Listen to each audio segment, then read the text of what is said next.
अब गुरु क्या है थोड़ा ध्यान से समझिएगा। बोले दीक्षा क्या है महाराज? दी इच्छा है। दीक्षा माने दी इच्छा, जो अपनी इच्छा को दूसरे के चरणों में समर्पित कर दे। बोले किसके चरणों में दे दिया जाए महाराज? तो जब बालक छोटा होता है तो उसकी इच्छा जो है उसके माँ बाप के हाथों में होती है।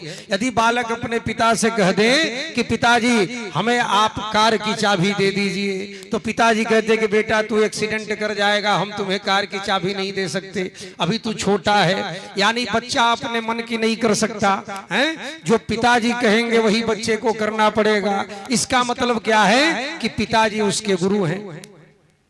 यानी कि बच्चे की इच्छा अपने हाथ में नहीं है, बोले माता पिता के हाथ में है। उसी प्रकार से जब बच्चा थोड़ा बड़ा हो जाता है, 10-12 वर्ष का हो जाए, 15 वर्ष का हो जाए महाराज, तो बच्चे के हाथ से उंगली माता पिता छुड़ा लेते हैं। बेटा अब तू बड़ा हो गया, अब तू अपना देख, अब हम तुम्हारा मार्गदर्शन नहीं करेंगे।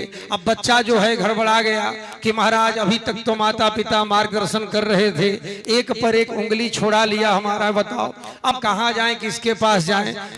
अब हमें कौन मार्गदर्शन करेगा? अब उसको कोई राह नहीं दिख रहा। अब बेचारा गया दौड़ते दौड़ते, कहाँ पर जाएं, किसके पास जाएं? एक चौराहा मिल गया, और चौराहा का मतलब होता है जहां से 4 रास्ते गुजरते हो।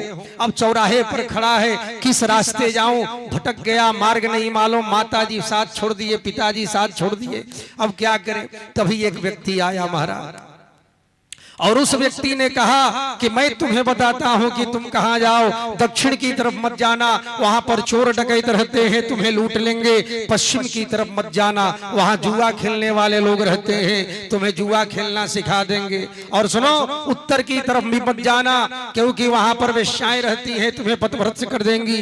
तुम पूरब की तरफ जाना, वहां पर मंदिर है भगवान का, वहां पर संत रहते हैं, तुम्हारा कल्याण होगा। वहां पर भगवान की कथा हो रही है, इस दिशा में चले जाओ, वहां पर यज्ञ हो रहा है, तुम्हारा कल्याण हो जाएगा। और व्यक्ति उस दिशा में जाता है और उसको संत मिल जाते हैं और उसको भगवान की प्राप्ति होती है महाराज। कहने का अर्थ है कि जिस व्यक्ति ने उसको मार्ग दिखाया, बोले उसी का नाम है गुरु, वही गुरु है। माता पिता ने साथ छोड़ दिया, तब बच्चे ने जिसका हाथ पकड़ा उसका नाम गुरु है। हे गुरुदेव, अब आप ही मेरा मार्गदर्शन करने वाले हो, अब आप ही मुझे चलाने वाले हो, अब आप ही मुझे समझाने वाले हो। तो दीक्षा का मतलब क्या है कि अपनी इच्छा को गुरु के चरणों में समर्पित कर देना।